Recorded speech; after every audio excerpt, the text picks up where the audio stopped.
right, your holler boys are back. Holla, holla, holla, holla, holla, holla, holla. Holla, holla. We got time to have better. But we back. We got to see a crazy movie the other night. Primate. It's the story of Bubbles, the monkey, how he grew up. Yeah. What'd you say? He started hanging with some white people. He got adopted by a deaf white boy in Hawaii. He's living a life of luxury, but something just ain't right. I think they left it out in the backstory, but something caused Bubbles to lose his shit. Yeah. I think there's something to that. Bubbles was with Michael Jackson. Was this before the new nose or after the new nose? Because this Bubbles was snatching faces. Listen, I think we solved the mystery of all these decades. Bubbles bit Michael's nose off, and so he had to do all those replacements over the years. There we go. And he was an animal rights activist, so he didn't want Bubbles to get in trouble.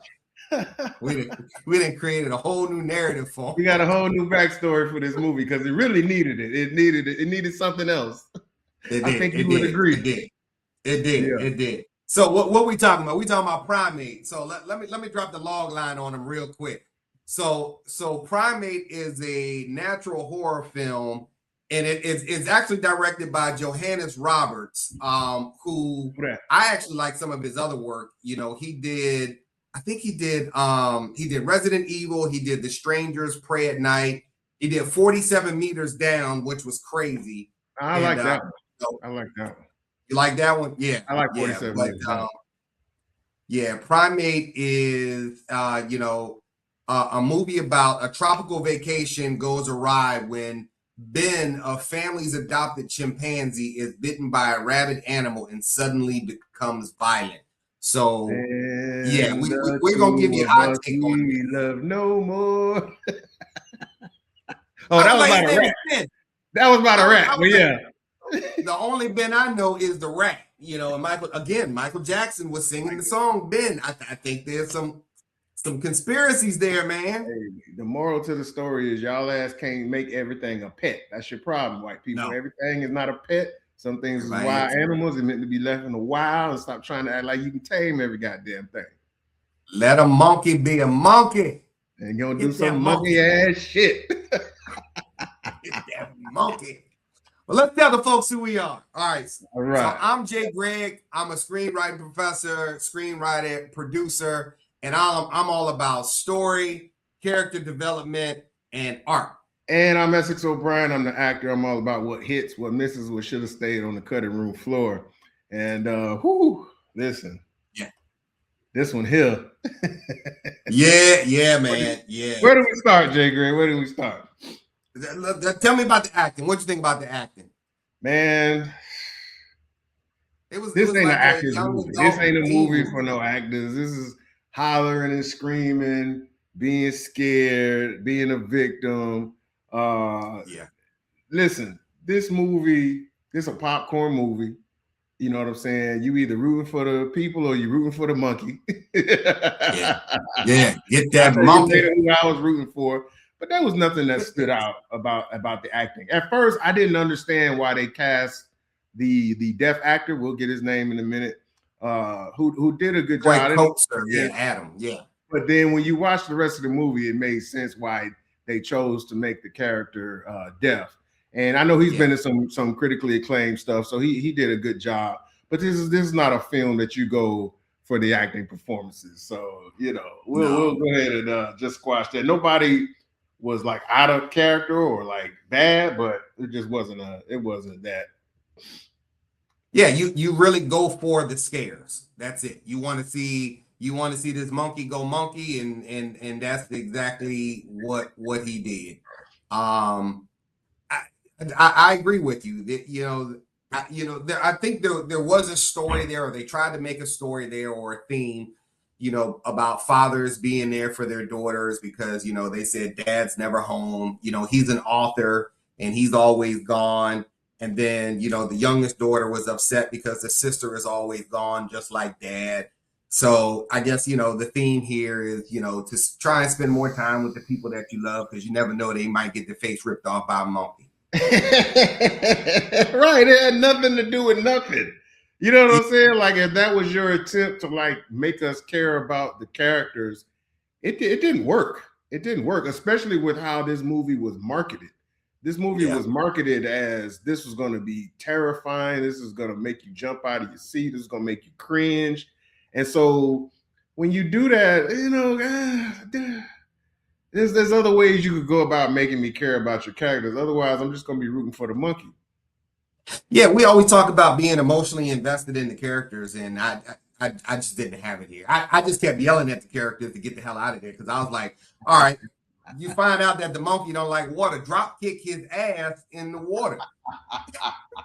This is a prime example of when I say they should have had a black person around. And they had a black guy in the movie, but the black person would have told them right off bat, I don't fuck with monkeys. Leave that motherfucking monkey in the cage. As soon as I found out the monkey don't like water and he started drooling, he would have been in the water. Yeah. That's all there is to it. What is it with people in survival instincts? I feel like this movie could have been way shorter in real life, because like y'all have the survival instincts of a nutless monkey. What did Tom Cruise say? You like, what are you thinking? Had there been a primary black person or a primary character that happened to be black, I think the ancestors would have talked to him like, fuck up out of there, and it would have been done. And the one brother they had in the movie, we knew he was going to be fed to the monkey. I was like, wait a minute now. How y'all going to do this, brother? That brother came over here hunting for some snow bunny action, and now he going to get fed to the monkey. Monkey beat his ass with that shovel. He beat his ass with that shovel. He ripped the mouth off of his friend. Yeah. And it's crazy because Ben will look right at the camera and rip somebody's face off like, y'all got me fucked up. Yeah, those two parts, that was probably the best two parts, to be honest with you. When he got the doctor in the beginning, and then when he got old boy thought he was sneaking up on one of the girls, and he got the mandible claw and him like mankind, and he got the pulling, and just kept pulling.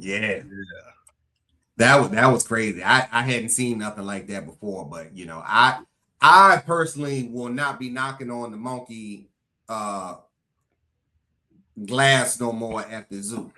No, you leave the monkeys alone, man. The monkeys is, well, I think one thing they did do right is they captured how strong, like monkeys, primates in general, wild animals in general, to be honest with you, they're so much stronger than human beings. And I think they did a good job of showing that, because to me, it could have been worse. Like some of the scenes that they showed could have been worse, especially when you're talking about the fact that he has rabies.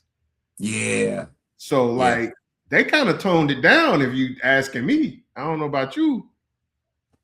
Yeah, I'd love to get my hands on the script to see if they did it word for word, or you know, maybe if maybe some things might have been too grotesque that they felt they can't put it in there. Because I'm sure was this a PG-13 movie? No, this had to be R. Had to be R. We had to be R. Yeah. Had to be R.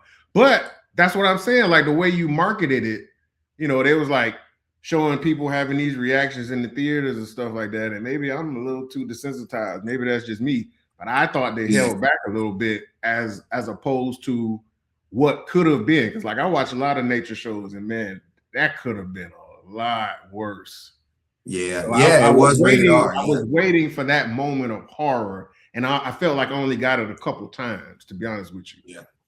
Yeah. And the rest of it, the rest of it was like, okay, how do I get out of this situation? How do I avoid the monkey?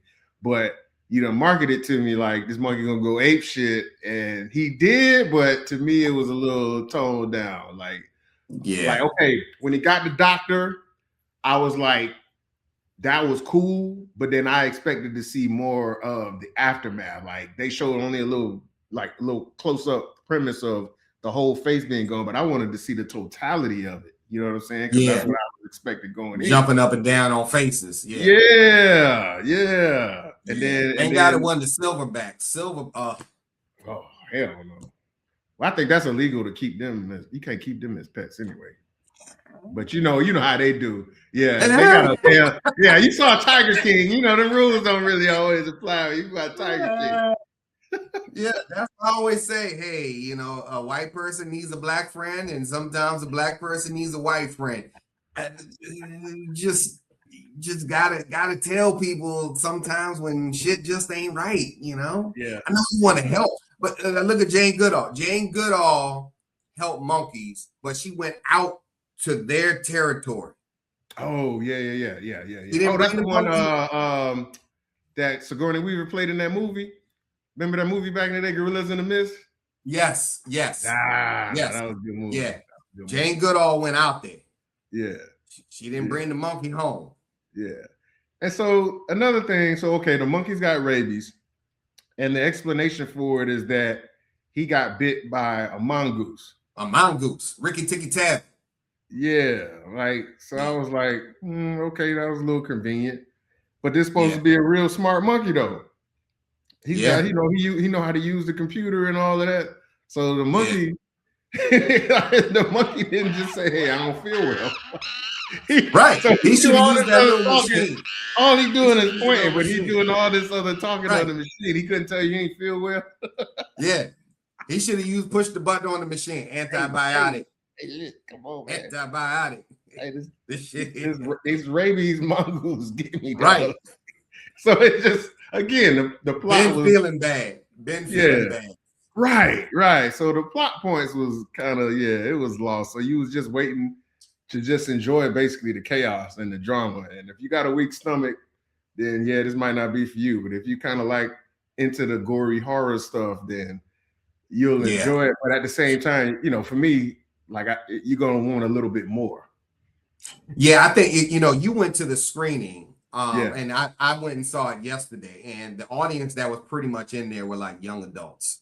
Okay, late teens, early 20s, and so this is clearly a movie, for that audience. Maybe 18 to 25, 18 to 32, something like that. How are they reacting to it?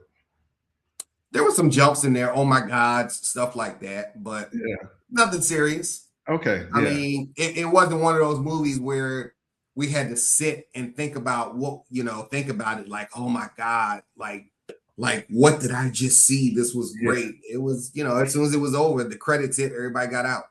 Yeah, exactly. They should have pushed the envelope more for what this movie was marketed as and what the potential for it was, because like you say, we ain't going for the acting performance. We're not going because you're reinventing the wheel.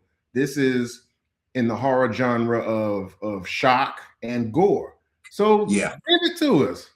Give it to us. Yeah. The one scene I think that really lived up to it was, like I say, when the guy who was coming over there to be one of the girls got, basically his whole face torn apart. I think that lived up to it. But the rest of the stuff was like, all right, come on, man. What are your hollers? My hollers was just for the doctor with the first scene, because I thought that looked really good. How I don't want to spoil it, but basically he tore his face off, but he did it in a way that was in a way to me set a tone that I thought was going to only escalate.